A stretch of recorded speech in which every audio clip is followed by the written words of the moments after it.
স্ত্রীর মন ছুঁয়ে গিয়েছিল এবং সে এখন বাচ্চার সুস্থভাবে জন্ম নেওয়ার জন্য অপেক্ষা করছিল। যদিও তারা প্রতিবন্ধী, তারা নিজের জীবন কাটাতে এবং সন্তান পালন করতে চেষ্টা করছিল। এখন ছোট বোনের ছেলের জন্মদিন। যদিও তার বড় বোনও প্রতিবন্ধী, সে কিছুটা কথা বলতে পারে এবং কিছুটা শুনতেও পারে।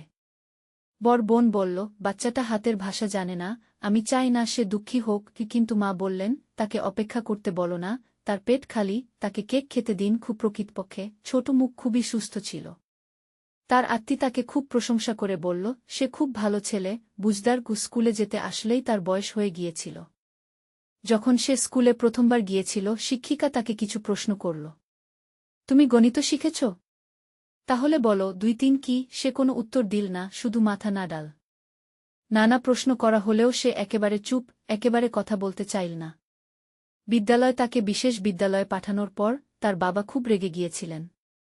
সে ছোট মুখকে বলেছিল, এটা ভালো হবে, তুমি শিখতে শুরু করো, কিন্তু ছোট মুখ মনোযোগ দিতে চায়নি।